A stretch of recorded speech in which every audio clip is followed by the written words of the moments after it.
Hey there, YouTubers! Unboxing video time. Another CPU cooler, and I don't remember which brand it is. Found a good deal on Amazon. Oh yeah, this is Thermaltake.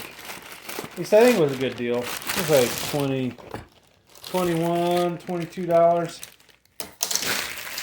So we had just bought the Tough Air 110, and now we're looking at the UX200 SE.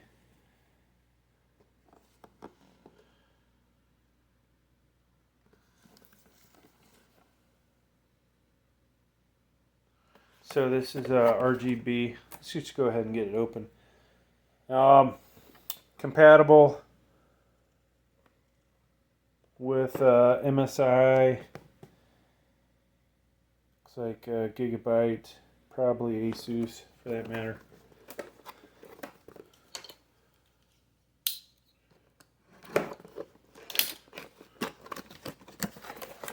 And yeah, so I bought the Tough Air. The one thing I didn't like about it was the mere fact, well, let me show you, that it wasn't our ARGB, right?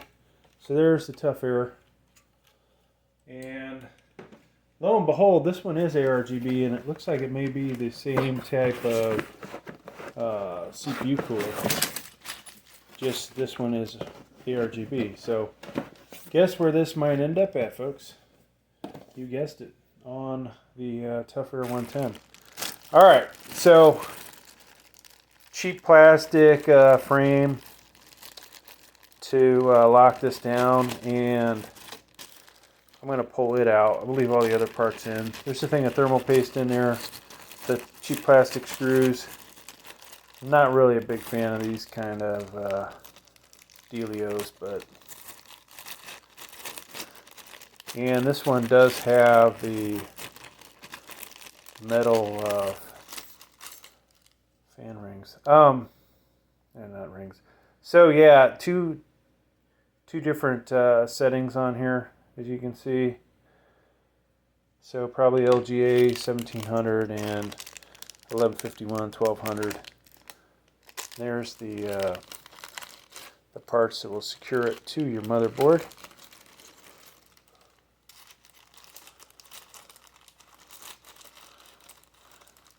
So all of this will be on the top layer of the motherboard, unlike the Tough Air that I had, or have, which there was a mounting plate underneath.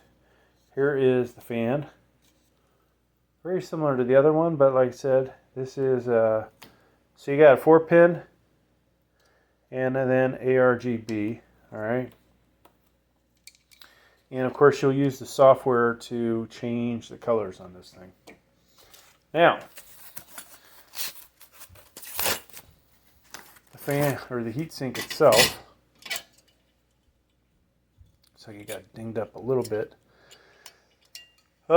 This has one of those connections that I don't really like, but this will connect to the plastic frame. There's a sticker here to take off, and then you'll put your thermal paste on the CPU. The heatsink itself, except for the way this mounts, actually looks pretty nice. So I think I'll be happy there. I don't know if these are bent down or it is just the way it's either designed or it got damaged in shipping, but not too bad, you know, for $20. We've gotten quite a few CPU coolers in. That currently probably makes that the cheapest CPU cooler. Warranty information in there, and here's your parts list. Not a lot of parts in this, which will be nice. The Tough Air 110 that we just did was quite a bit of work. So we have these parts, the fan,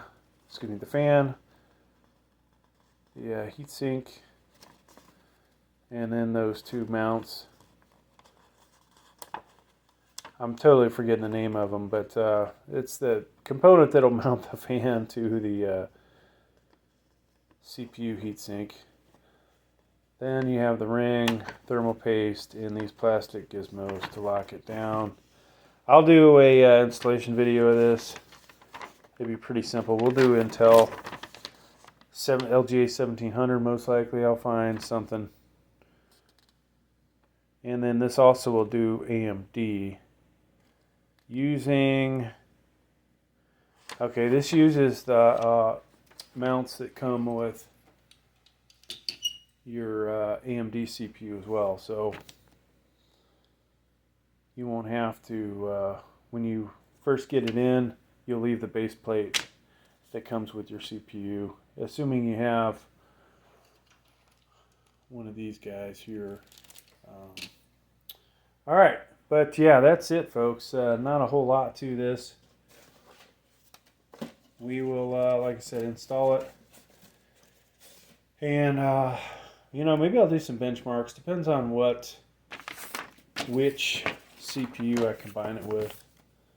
If it's like a Celeron or i3, probably nobody's going to care. I don't think this really is adequate for a 9.9. And the i7's kind of busy at the moment. So, what will we do with this in the future? Good question. And I don't know. Hopefully you guys will get something out of the installation when we do that. It'll be pretty simple. Thanks for checking out the video of this here UX200 SE.